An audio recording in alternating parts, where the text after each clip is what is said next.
I'll probably ask you, Ian, what was your first exposure to Harold? Before you met him, you must have read a play or seen a play or heard his name. I grew up in East London, but the south bit. And in my family, which wasn't a theatre-going family, we maybe would see a pantomime occasionally, maybe two. But they liked Max Wall, my family, who, for you youngsters who are checking in, he'd be like an equivalent of like Vic Reeves, but weirder. He was a music hall, physical theatre, strange comedian. And Max Wall suddenly was doing The Caretaker at Greenwich Theatre. And my family said, let's go. I reckon I was 13. And Max Wall was in the bar, like talking about what you said about another actor, at like 15 minutes before with a pint and another pint ready. But like I was more like, oh my God, that's Max Wall. And I remembered all his funny walks and everything. So we were bundled into this play, first play I ever saw. And I went on this extraordinary journey, the virgin territory of my brain and my heart, to the world of it, and being a Londoner. And the thing I remember knocking me sideways was Aston's speech about electric shock therapy. And memory's a strange thing, as Harold explored. I can't remember whether I knew then or I unconsciously knew that my mother's depression, her mother's depression, my lovely Nan, who was Irish, she had electric shock treatment. And my mum said she came back and she didn't even know her own name. So I sat watching this play thinking, oh, great, we're going to see Max Wall, it's going to be funny. And instead, this sort of early teenage boy went on this hallucinogenic, profound journey. And how amazing for like your first play to be that play. And then, I probably would have, I don't know, we might have looked at, I might have heard the word Pinteresque. Then I did an English A-level. We didn't do any of Harold's plays. But I bet I would have seeped into all the people who've been influenced by Harold. And then I guess when I was a student, I did an English degree. I would have read them. And then I guess if you start studying the history of playwriting, he comes up pretty early, doesn't he? As a kind of pioneer. And by the time I was at the Royal Court, you can just trace that genealogy. You can trace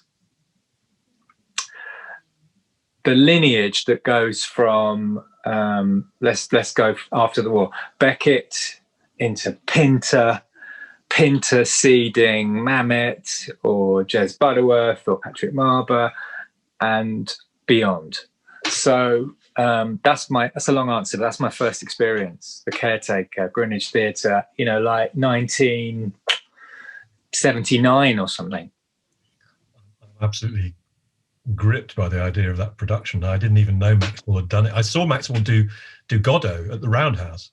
What was that like? Oh, it was absolutely, and with Trevor Peacock, it was top Yeah. draw. I have no idea who directed it, but I didn't know that Maxwell had done, or if I did, I'd forgotten. Do you remember who was playing Mick or Aston? No. I did look it up, I think, and I didn't recognise him. I remember Alan Strachan was the director. Oh, I worked with him a lot. Yeah, he was great. Lovely fella. Yeah, lovely. Very, very acute director. Yeah. But also, you weren't that far from Sidcup, so yeah. That was like a big amazing. laugh line, exactly, for our family. Like, I've just got to get to Sidcup. Sidcup, yeah. You know that? Yeah. My mum taught at Sidcup for decades, so I always found Sidcup to be kind of a weird. And now we've always played bloody cricket at Sidcup. It's the worst cricket ground we play at. It's the most depressing place to get to. And it's a very good choice of place, isn't it? How that came into Harold's consciousness, probably very intuitively, because it's sort of on the way from London to Kent, and it's sort of a liminal place, you know. More ways than one.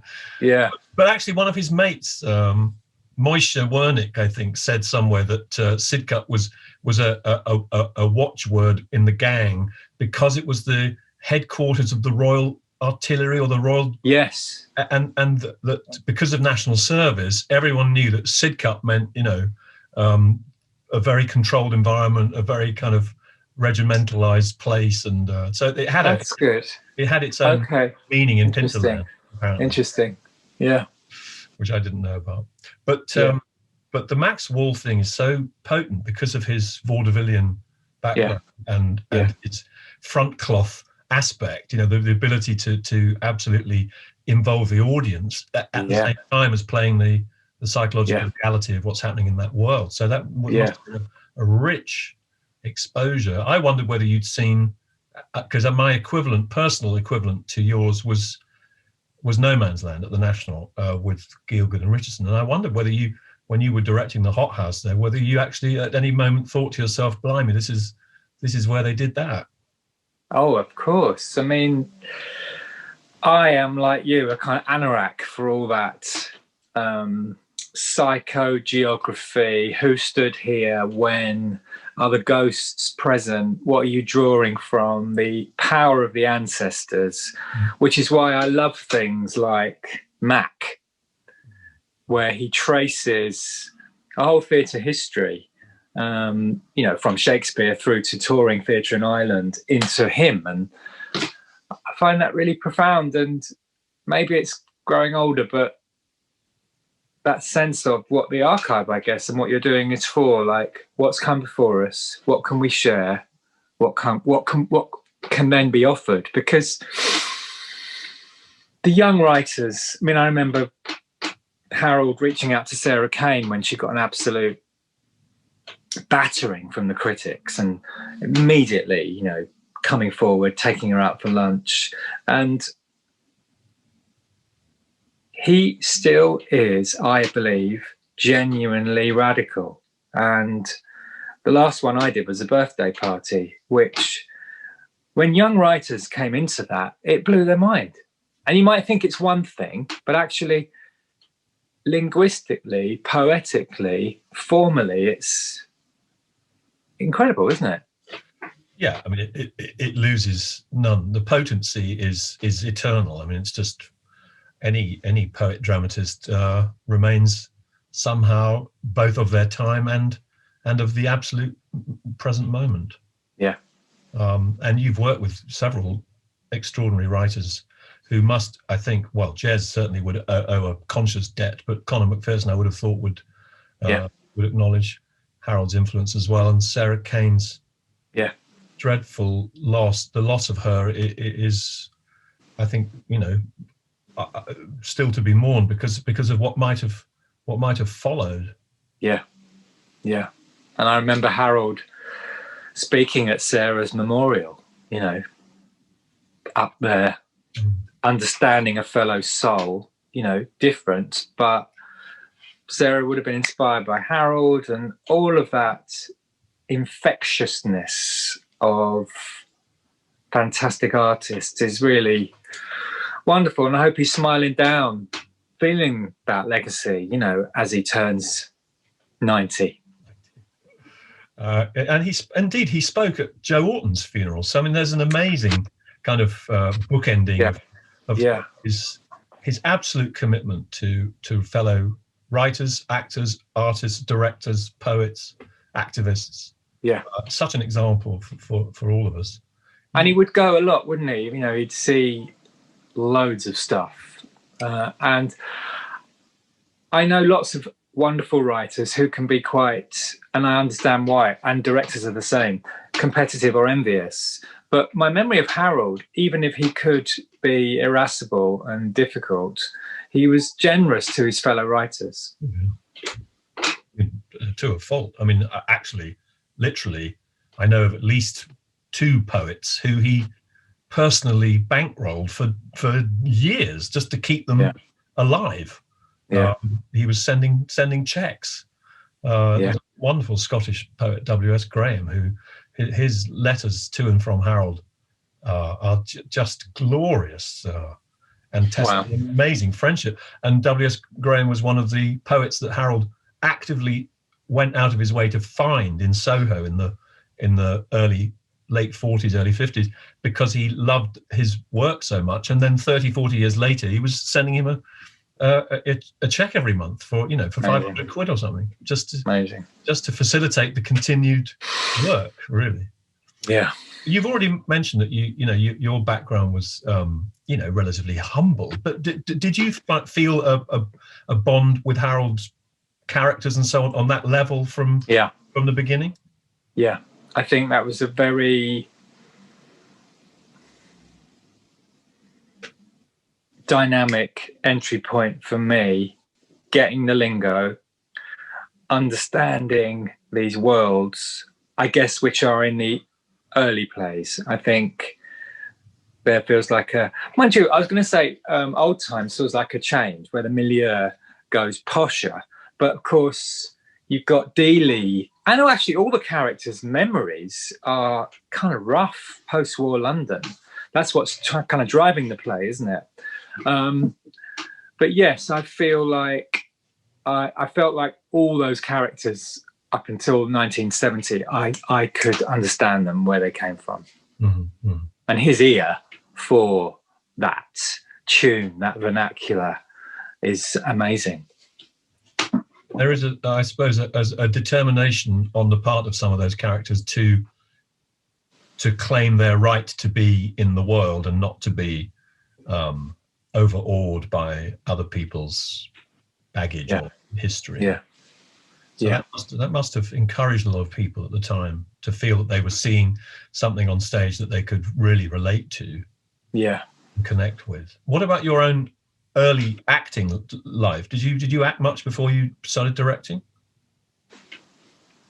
I mean, I had a little go at university, but then I worked out I preferred directing, and I preferred the facilitating nature of directing. But I did enough to know how difficult it is and how exceptional you have to be, that I hope that sped into my directing in terms of my empathy for the whole business of performance. I know you've done both, haven't you? Yeah, I mean, I only acted for 20 years or so before I did anything else. Yeah. So I'm woefully underexposed to most of life, because all I've done is this in one form or I did spend 2 years being a consultant, but I was acting the part of a consultant. Yes, very good. I knew that, but I was very much playing the role. And so, as a student, I added one other thought with the thing you just said before that about his character's demand to be heard, seen. I mean, I think that's the bottom line in the pathology of Harold's plays, and you might say of Harold, or you might say of everybody: see me, hear me, feel me. And it's catastrophic if that doesn't happen. Right. If a character's not felt, heard, seen fully for who they are, there's usually conflict. And that works the other way around too, that if in a production, if the audience aren't witnessing the character being seen, and if the audience aren't seeing the character or aren't feeling the character, something is lost. Something doesn't quite connect and pull the audience through into that world. Yeah, that's the hard thing. I would have thought, partly from my own experience, but I would have thought this is collectively shared, that the really hard thing for a director of a Pinter play is to light the blue touch paper and let it explode, and avoid reverence and he talked once or twice about it. Sometimes going to watch his plays was like going into a church, and he hated that. So when you come to look at the first one you directed, I think, was the Hot House. Yeah. A curio within the canon, because it was neglected for a long time because he didn't think it was up to snuff, and then suddenly he must have thought, actually it's sort of prophetic and it works now. But why did you come to that one first? Any particular reason?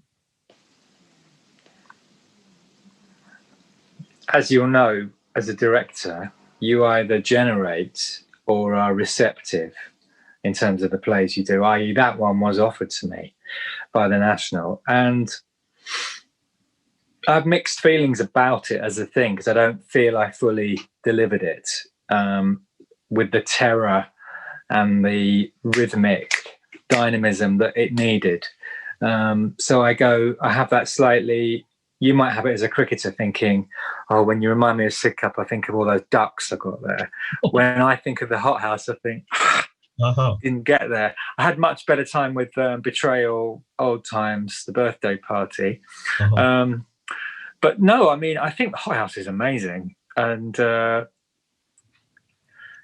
in terms of the requirements of making the play live, but not making it too reverential, I'm more looking at it this way. Wow, what a score, what language, what conflict and meaning. Thank you. And like, you can spend an afternoon on 3 lines. Like, those 3 lines might be lines that a 5-year-old could understand in terms of reading age, but they might just be idiom, but they're rich and dynamic. And his musical sense of cadence and the way a line works, the psychology under it, all the quotes, I've probably got some of them up on my wall, like, people doing anything to avoid being seen, that they'll say something. So this great subtext. And I find when I put actors I love into their plays, they're like, wow, thank you, good. I can keep on playing this. I can keep on mining it. I had a feeling that Kristen Scott Thomas would be a very good player of Harold. And we did a couple together. And you could just feel the concert pianist in her loving, oh yeah, let's do that again. Or I think I can maybe get that right. She was saying, like, on the last day of performance. He attracts great actors. And I don't think it's because he writes good parts. There's something about, in performance, the language that's endlessly mineable. Not that the latitude is wide in terms of, oh, I could say, where's the scissors? Is that the first line of The Homecoming? What have you done with the scissors? Sorry, what have you done with the scissors?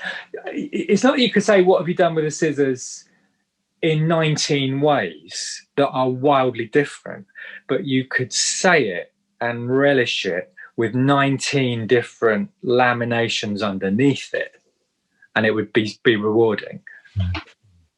Well, yeah, I mean, you're getting into the really wonderful, fine work of the process of elimination in rehearsal of ways of saying the line that are potential but not of the essence.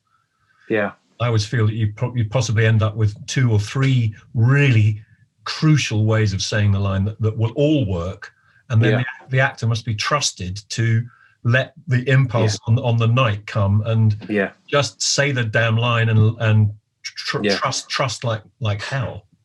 Yes, but that's a process of narrowing through rehearsal of covering the territory and then letting go of things that don't quite release the correct tension. Yes.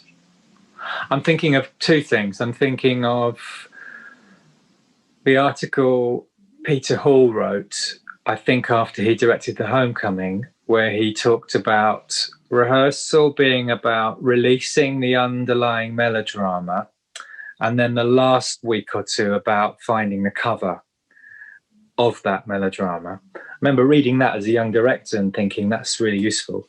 And then I'm thinking of the film. Sorry, Ian, by the cover, you mean the surface tension? Yeah, so that you then would contain the melodrama, and you would find the actions or rhythms and covers that characters employ to hide that melodrama. As a director, not to make it too explosive. Then I'm thinking of the nice film you made with Harold, where you worked with some actors on some scenes. And Harold, as is witnessed in that film, has absolute joy about, oh, an actor did this and an actor did that, and relishing just what actors bring, and maybe not so interested in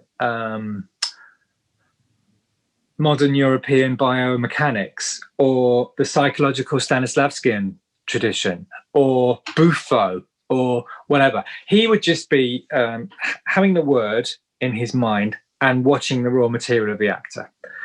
So I would come, stop me if I'm going on, I would be coming to the plays from a Stanislavskian perspective.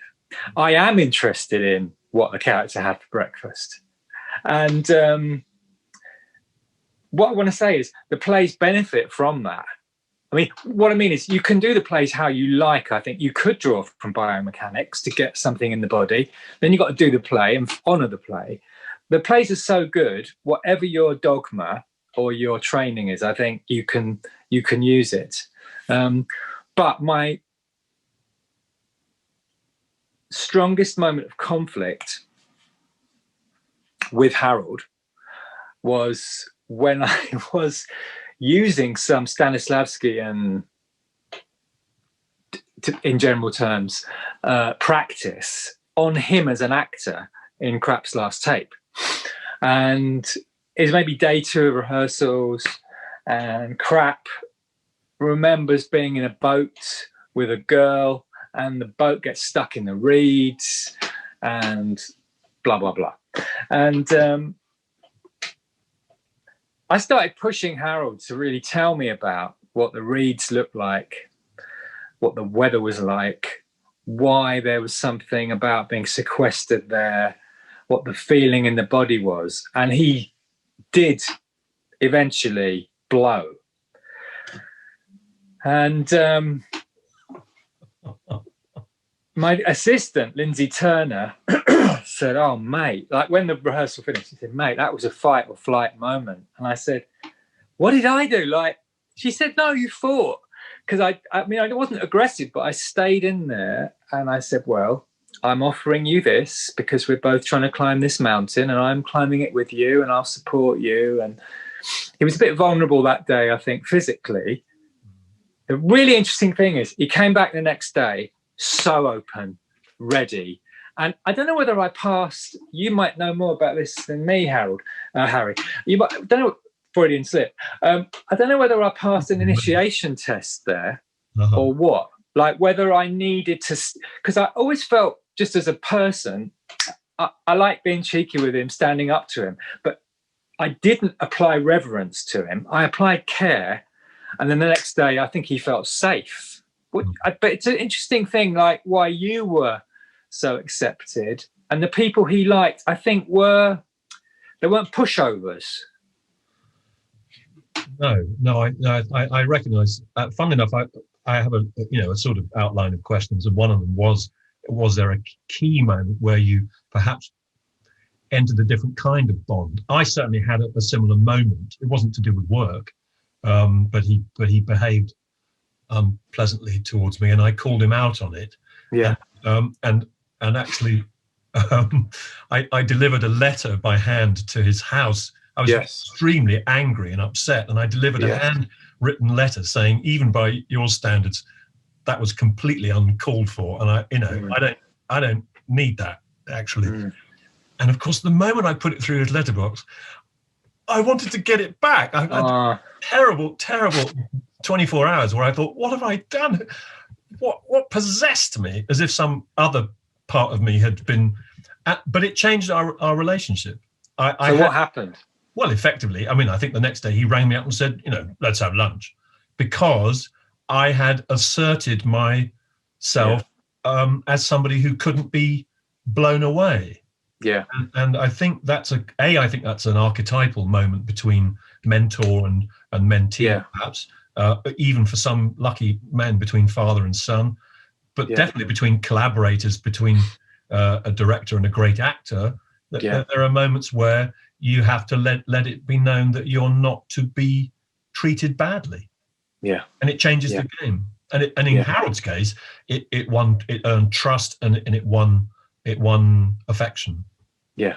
Interesting. Because of course, he must have had to do similar moments in his own development. And I always think, I won't bang on, but I do think it's very significant that he had so many crucial relationships with older men in his own life. His English teacher, Mac Master, wonderful Arthur Wellard, the England cricketer who ended up playing cricket and being an umpire when Harold was only 50 and Arthur 70, 75.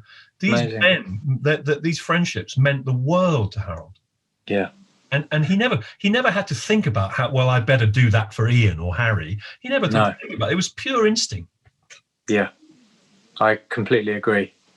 And that's why that Danny Dyer documentary was touching, because you could feel the loss of that for him, for Danny. Harold, the mentee, becoming the mentor. And of course, what I thought you were going to say as well was all the women that just loved Harold, you know, feminists, strong women, incredibly successful women who, as we've seen with, you know, memorials, celebrations, whatever, got so much from him. Well, his loyalty was extraordinary. And he, as you know, Jill Johnson, who's still with us, but Harold remained close to her right up to his death. And she told me the other day that she gave Harold a hairbrush for his 25th birthday because he asked for one. So she, his loyalty to that kind of friendship and for him, the profound but almost unspeakable significance of that shared life and that shared journey. Those things are all underpinning every word he ever wrote, I think. Yeah. I'd love to go, not to dwell on the hothouse, but that was an extraordinary design. I remember the room where they tortured Lamb was an extraordinary thing. How do you work with designers? What are your own personal values in terms of the collaborative team? Also lighting. I'd love to hear you talk about lighting as well. I think ethically, I would come from the Caspar Neyer, Brecht's designer, inspiring the Royal Court when the Berliner Ensemble came with Brecht's plays in the 1950s and 60s. And that set up the School of British Design, spearheaded by Jocelyn Herbert, that was less about show and spectacle and more about what the play needs. So I was lucky enough to then join the Royal Court, and Jocelyn Herbert was my mentor. And, it's a good note for youngsters, isn't it? Pick your mentors, find your mentors.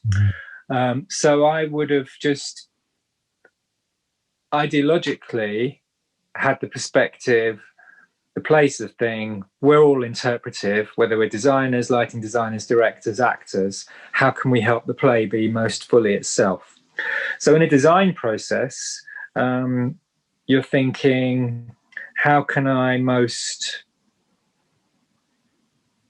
beautifully and accurately for the world allow the play to live in performance? Now, a play like The Hothouse has various locations. So you're trying to work out, how do you find a soul energy for that play? And I can remember the model showing with Harold and the designer Hildegard Bechtler, where he said, I just feel really sad looking at it. Like, it affected him. And that's my memory of directing him, that if it worked, he'd say, I really felt that. And I said to Harold, sad, good? He said, oh, no, absolutely. But there's something in that dark green and that slightly institutional, trying to make a home, that's very powerful. And then I guess light comes on top of that, because light is so much about feeling and what's in the unconscious, and again, being careful you're not showing off. So can you find something astringent in the torture zone of the play and seductive or soulful in the other domains of the play? Then design for something like Betrayal is a different kettle of fish, because the birthday party, you just got to design that room, haven't you? It's got to have a hatch for the stuff to come through. I mean, this is me. Maybe I sound old-fashioned. Maybe you could do it on a lilac plinth, and there's glass on the floor, and it's just the play. And I bet you there's some good productions like that in Frankfurt and Stockholm. But for me, the birthday party, you want to try and create something thick, elemental, evocative, but that cites the play when it is written. For something like Betrayal, much harder, because are there like maybe 6 locations in that play? Restaurant, Venice, Robert's room, Jerry's house, yes. The bedroom at the end. Yeah. So the restaurant. How do you? Yeah, exactly. So artistry is going to need to be employed to evoke those locations. I have to say, I thought Jamie Lloyd's version was brilliant, because he just dispensed with all of it, didn't he? And a couple of chairs. A couple of chairs and a revolve with a little mini revolve in it. I thought that was amazing. Yeah, because anyway, those multi-locational plays are hard in the West End, particularly. Yes. So you're trying to work the designer to evoke and suggest, but not weigh the production down with loads of set and loads of trucking and whatever. Because you want a certain flow. You don't want to create the wrong kind of interruption in the audience's concentration. Yeah. You don't want to get in the way of Harold. No. Did you put an interval in Betrayal? No. Because I think Jamie did. Put an interval in. Yeah. You also moved the interval in the birthday party, I think. I did. Did you not in the one? Yeah. And you invited the Key or K brothers. Yeah, the brothers Quay. The brothers Quay. Now they're film people. How did that collaboration come about? Yeah. These fellas. Yeah, there they are. Well, I'd done one already, a play by one of Harold's friends, Wallace Shawn. I'd done a play by him with the brothers Quay. And they're very good at environments, even though they're kind of mad, what would you call them? Animateurs. So I thought, well, maybe they can do me another strange room. And they did do some designs that were a perspex disc with a flower on it. But they didn't even show me, because I was saying, I'm sorry, guys, we do have to actually have a hatch and a back door. And of course, the plays work because he's really thought it through, because he's done all those French's Acting Edition weekly rep plays where actually the door slams there, someone comes out there, someone can't be seen. You actually can't. I think Betrayal's different, and Jamie's production had an openness which allowed, it's not working on that intrigue that those well-made plays of the post-war period need. So it was a strange mix to have those brothers, but they're so delightful and they're such theatre creatures. It was very enjoyable. And did you achieve what you hoped it would achieve in terms of a slightly bent, warped sense of psychological reality? Yeah, I think so. And I personally thought it was a wonderful set. I always think sets, because I'm an actor, I want the set to be a joyful place for me to step onto as an actor and to live in. And I know. You can feel that when you do the design sharing, and you can see the actors, let's say the director's going, yes, well, there is a rake. it's 1 in 4, but you know, you're going to have some physio, and no, there's no door, and you can feel the actors going, oh, come on. But then you can see a production like, I don't know, Ivo Van Hove's View from a Bridge, where there's nothing really, and you'd be saying to the actors, this is actor driven. We're just interested in you and your bodies and the word, you know. So you can't generalize, really. No. I think the brothers Quaid did a whole thing that we cut, which was in the party when the blackout happens. They had done a thing where every wall flipped and there was a mirror, because we watched some Hitchcock films and we watched some Polish stuff or something. And we built all this, and in rehearsal we went over that. No, we built them in the rehearsal room to see whether if the light beam hit one wall, you'd catch Stanley in a mirror, and then you'd catch, but it didn't quite work. It could have been good, but I felt I was showing off. Like, the pure blackout was the thing. That was scarier than anything. And for the director and designer to do a little trick where suddenly you're seeing, it felt like, no, trust the play. Right. And they were totes cool about that, the brothers. Yeah. You mentioned about 5 minutes ago, you actually quietly slipped in the word soul, and along with that a certain depth. I would interpret a certain depth of feeling, almost unnameable, an emotional quality that has a dimension to it, which, if you like, drops the audience and drops the action out of the present moment and into some kind of altered place. I mean, this is an impossible question, tell me to shut up, but because I often find myself talking with young actors, particularly who I teach a fair amount, I find myself bringing the word soul in. Great. It's just, it's a portal that you can get the other side of quite quickly, and then they can be very responsive. But what does it mean in Harold? You're talking about not wanting to show off, about trusting the play, about collaborating with people who could do all kinds of amazing things, but who actually have to surrender to a certain extent to Harold and to the world of the play. And then there's this other dimension of soul, or what? What would you just riff on that for a moment for me, if you possibly can? Yeah, I think it's of the essence myself, but I don't. Yeah, I know it's hard to talk about. I mean, when you said that Harold felt like seeing his own plays was somewhat like going into church, perhaps the danger is the plays can seem like recitations that are obedient and soulless, because there's so much effort very ably being put into observing that pause, the kind of surface power play.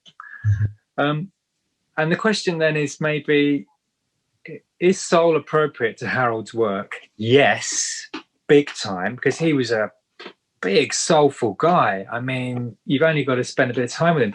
The depth of his feeling and his generosity of spirit. And of course, everybody's soul is unique. So then I'd be thinking, what I like most in the theatre, is work of the soul, which tends to be around, for me, yearning and longing. Then it's about, for me, can you find players who come from that place, who bring on a quality of real yearning and longing, but have the craft to not indulge it. And there are certain actors who much more readily come from that place. And quite often they're in Harold's plays, like someone like Lindsay Duncan. She's a soul player, isn't she? So it's no accident she adores Harold. But Toby Jones has it. You know, that's why he's very good in Pinter, because he has a very, very rich inner life, and he understands that there's something about the articulation of that underneath the word that will pull you in, and you'll have an experience with a Harold play that is sublime, potentially. talk about yearning and longing, I think I'd put grief quite high up in that list as well. Yeah. When you talked about him seeing the quality of the color of the institutional paint being used in the house, and it made him feel something in a good way. Yeah. To me, there's not least because, as I reread the other day, the Hot House is actually rooted in the personal experience of submitting to some experiments at the Maudsley, and realizing that he'd put himself in a kind of danger, and he got out of there pretty damn quick afterwards. But those youthful moments where we've risked something and we didn't even know its value. Yeah, that's good.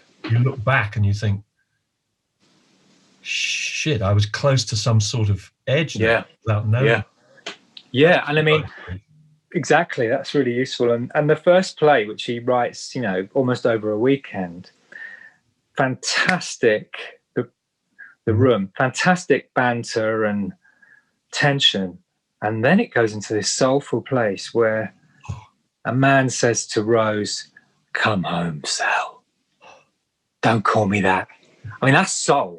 That's grief. Like, where is her home? What has she lost? It's such a risky bit of playwriting, and it elevates that play so high for me. It does. And I'm shocked as I read sometimes in critical works that it's dismissed as a hokey, clunky, device-ridden. I think it's one of the riskiest plays I've ever read. Yeah, I would love to do it. Would you? Sounds like you should do the Hot House, though. Well, I don't know about that. You've certainly been circling around it. Well, I'm fascinated by it. In fact, we've been doing all through lockdown. We've done a gathering on a Friday. We've done 24 of them now. A Pinter gathering. Great. On a Friday, and we're about to read the Hot House at the weekend. Great. It's our next play, so I have been kind of mulling it. But also, I have to say, and you probably saw it too, that the production that Harold was in from Chichester was sensationally good. David Jones's production, I think it was. I didn't see it, but it looked good. Tony Haygarth and Bob East. I mean, it was an impeccable cast, but it was terribly funny and terribly frightening, and that's the irresistible combination. But what about you? And you must have seen productions of betrayal. Do you find that unhelpful coming into a production of your own, or are you happy to kind of just throw it all in the cauldron and cook it up? Yeah, I mean, because I've arranged the iPad at the landscape angle. I mean, I've got like all of these different, and I've got tons of books. And I will just watch whatever I can, read whatever I can, gen up, so then I can let it all go and just be in the present. I mean, on the birthday party, I even found a book, maybe it's a famous book, which was out of print, but someone had analysed all the plays Harold had done in weekly rep in a lot of detail, and teed up the potential ways that feeds into the birthday party. Have you read that book? I haven't. It's really good. I haven't. And like he plays an inspector in a Agatha Christie, which is all about a sort of lost Stanley on the run. Right. And we read a bit of the play out in rehearsal. I mean, it just the way the what would you call it? Intertextual correspondences of the diet of Harold, what he was taking in or doing, and goes into the plays. Amazing. I mean, it's over 100 plays he did in rep, so that's a work of love and devotion, that is. Yeah. Also, Alan Ayckbourn, who you probably know, played Stanley in the second production of The Birthday Party. His first play was written after he was in The Birthday Party, and I think it's called The Party Game, and it's absolutely Pinteresque. Is it? I mean, he never wanted it to be done, but you read it and you just feel this is somebody who's just played Stanley and wanted to have a go at writing a play. Amazing. So it kind of goes the other way as well, plays forward as well. So do you, because I really get a sense from talking to you and listening to you that you're keeping an eye on, let's call it your ego, but just that part of you that sometimes feels an impulse to a bit of showing off, it would be okay. Actually, later, no, we're not doing that. That's not the way we're going to do it. But is there a feeling sometimes of wanting to put your own stamp on a play of Harold's that's been done a lot, like Old Times, for example? No, I don't think so. I think some of the great auteurs often thrive most when they are doing a text which isn't a masterpiece, which allows their auteurness space. I find the activity of how do you direct Old Times as well as possible and allow Old Times to be as seductive, thrilling, enigmatic, compelling as possible, entirely creative enough for me without thinking I need to display myself. So I'd be thinking, the play's happening now. How can I equip the actors and rev up the engine as vividly as possible? So one thing we did was the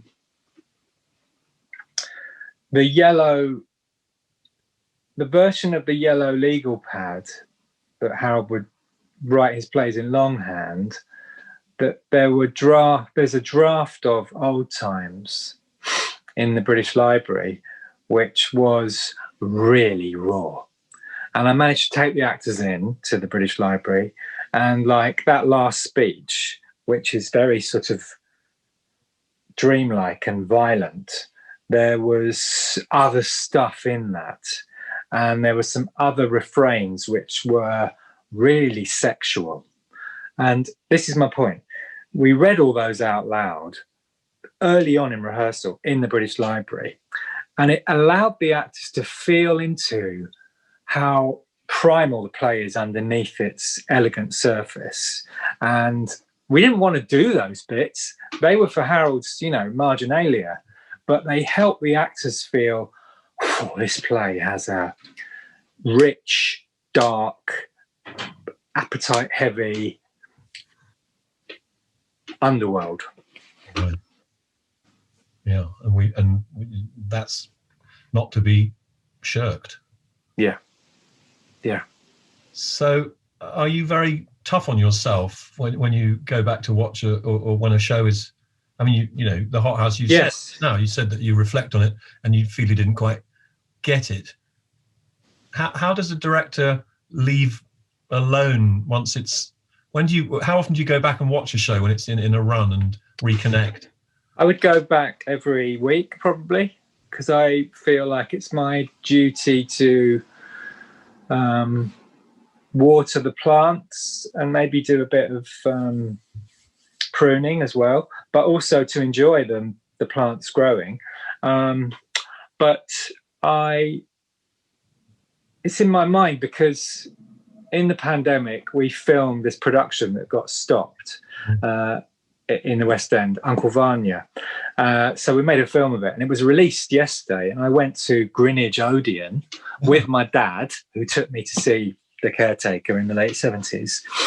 And I was quite harsh on myself. I was thinking, well, that could have been better. And I wish I'd found a different shot there, because art isn't perfect, is it? Never finished. It's never finished. And I think reframing one's perspective and thinking, okay, well, 7th week of this run and coming back, and this actor's now doing this, and I can work with that. I think you just got to go with the journey of it. But you might have your own demons about your own work still. Yeah. It's hard to know when to let go as a director, isn't it? Sometimes the actors just want to see the back of you, and it's quite a. No one ever really talks about it. Why should they? But since we're both directors, it is quite a ritual to have to let go of a company that you've been happy with and working in as a fellow worker, and suddenly you realise it's theirs now, and you've got to. I know. You've got to be quite disciplined about that, haven't you? I know. And I think it's different with each actor, different with each show. I think if we've done our job, there's a letting go on the opening night, and then you are a touchstone, and you're someone who can really be there for them. I've tended to find the best actors want notes.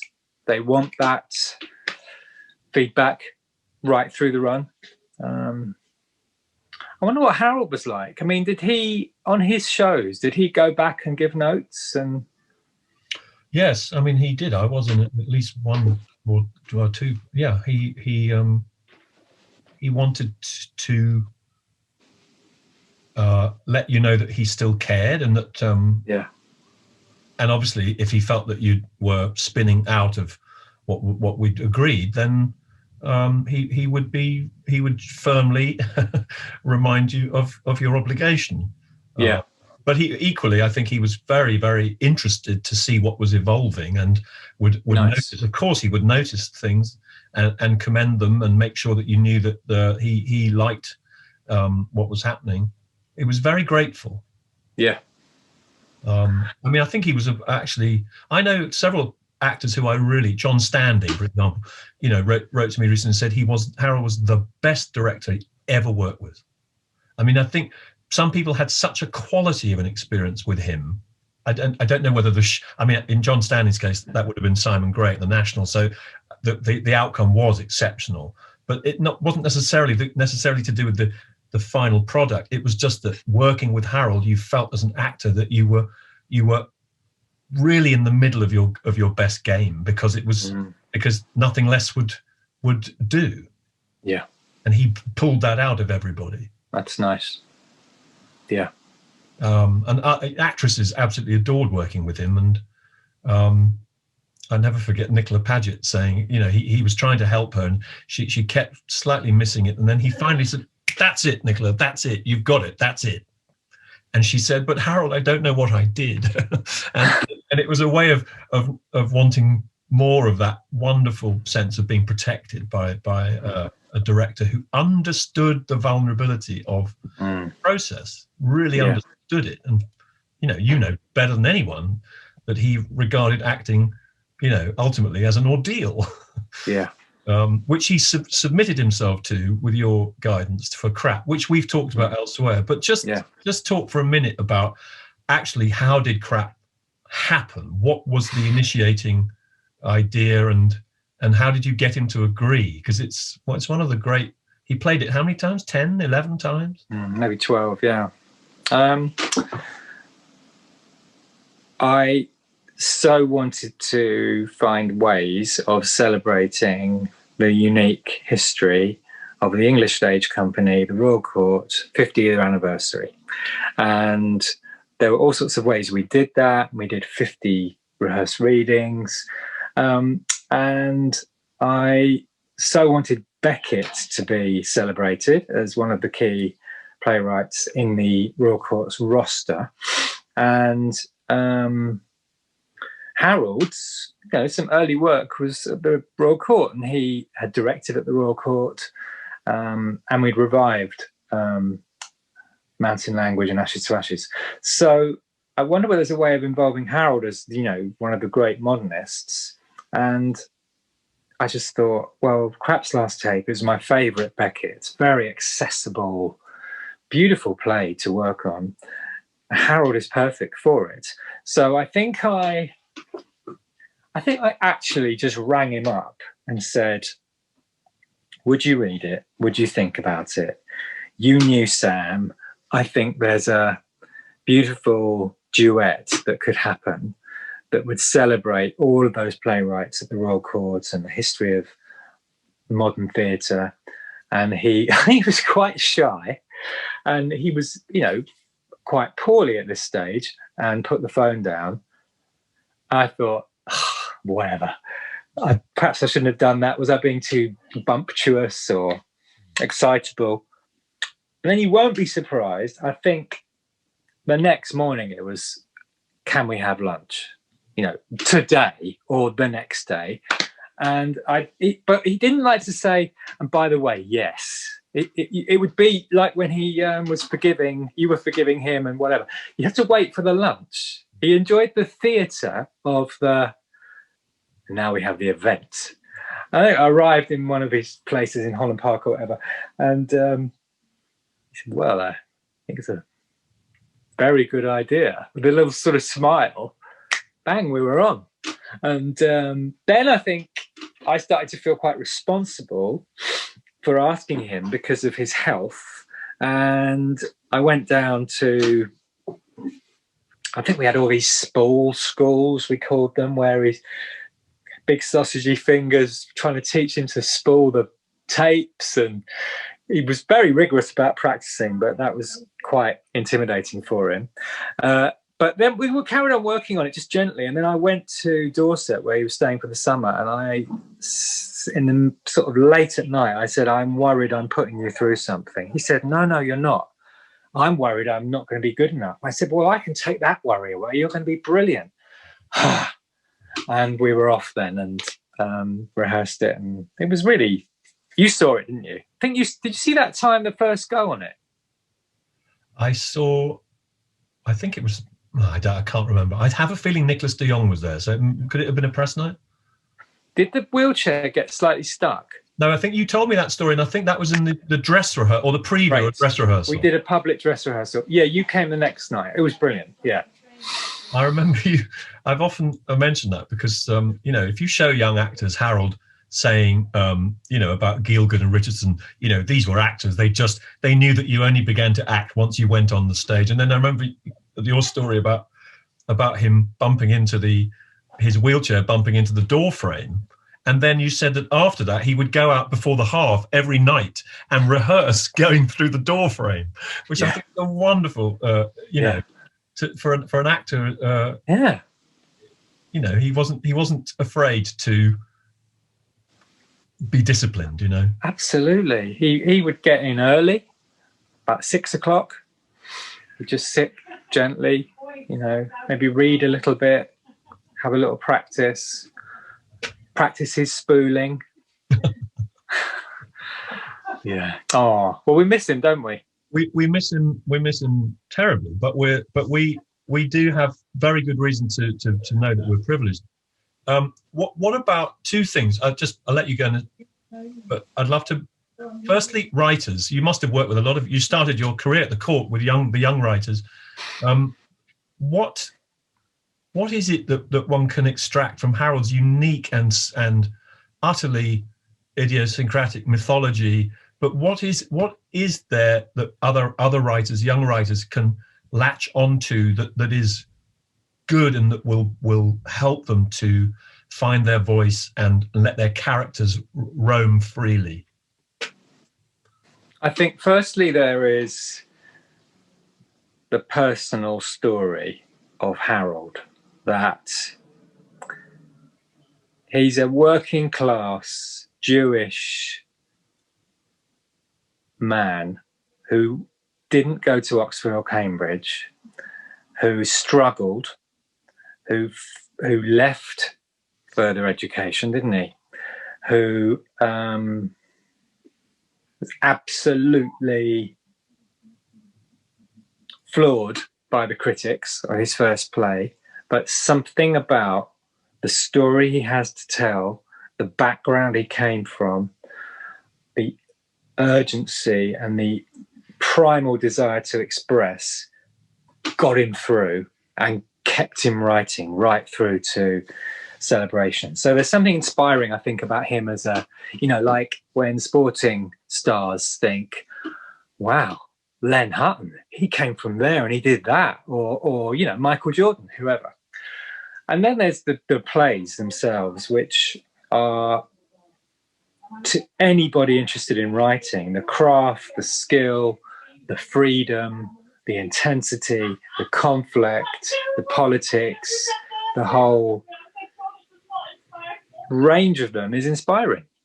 And that's what I find when I put them on, and I try and invite as many playwrights as possible. They're, oh my God, that play, and it gets them to go back to their play they're writing with urgency. Some of the the plays that I've seen in the last 5 years or so seem to have gone backwards in the sense of putting words into characters' mouths because the writer has a statement to make, and I do think that's but perhaps the poet in Harold is the most crucial component. You know, the only the essential makes it into the final text. Yeah. And they are like poems, the plays, aren't they? Well, The Room we talked about, that's a beautiful poem. Very deeply irrational in many ways, and I think that's I think with the pressures of the world that we're living in, and you know, the material and the concrete having become so definitive, it gets harder and harder. It's why a Sarah Kane could almost be dismissed early on, as Harold was, because the poet dramatist has the toughest job really of being taken seriously in such a climate. Yeah, and yet they seem to me to be the ones that the poet dramatists are the ones who give us everything that we need, whether we like it or not. Yeah, exactly. The poet prophet, the Carol Churchills, Harolds, exactly. And okay, last thing, that tribute that you directed at the National, Doug Hodd was around the other night, and he re-looked at some of Mac, and what an incredible night you created with all the material at your fingertips. Did it leave you just which of Harold's plays do you long to be allowed to do? Is there one? I don't know how I did that evening, because I was in rehearsals for Jerusalem. So like Michael Sheen would rock up with Janie D at 5:30, and I'd do 2 hours with them and all the other things. I think you were more discreet because you just did that amazing poem. I immediately set up a production of Betrayal because I thought, wow, the Torcello scene, that's just two people on stage, and it works in the Olivier. I then set up Old Times because I did a nice little version of that with Alan Rickman and Lindsay Duncan and Gina McKee. So I'm lucky because I just did then use it as a kind of workout for the ones I'd love to do. I mean, sometimes I think I'd love to do a kind of Alaska and The Room. They're two but they're hard to do, those shorter plays. Like, what do? Do you curate an evening of? I mean, you did The Dumb Waiter, and that was a whole evening. I suppose that's a little bit longer. Well, I mean, a good producer like Sonia said, initially we were going to do The Room and The Dumb Waiter, and in the end, with that cast, The Dumb Waiter was a full evening. Yeah, it was. You didn't need more. You didn't. Sometimes they can stand alone. I mean, obviously, The Dumb Waiter is nearly an hour. Alaska's nearly an hour, but I mean, I love the double bill. I mean, we did Mountain Language and Party Time at the Almeida, and obviously Celebration in The Room Harold did in 2000. These are great evenings. These two-headed beasts. They really. I wish there were more of them. Yeah.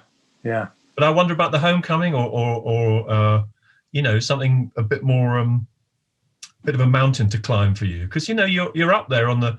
I mean, Jamie Lloyd has become the Guinness Book of Records holder for the most plays of Harold. But you've climbed a number of peaks.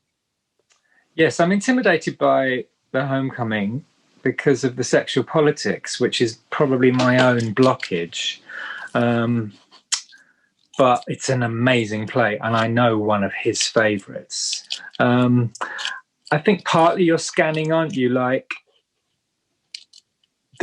is there an appetite for, I don't know, The Caretaker now? Do you want to leave it a few years? And you're thinking, what plays particularly speak to the moment? I can't wait to do more, and I've loved doing them because they feed you as a director. Yeah. Well, I know you will do more, and I look forward to them. This has been such a treat to talk to you about it. I really enjoyed it, Harry. Good. Me too. And it'll be a wonderful resource for anybody. Yes. Legacies. legacies, and important, isn't it? You know, it is important because we do have experiences that are worth passing on, one form. Yeah.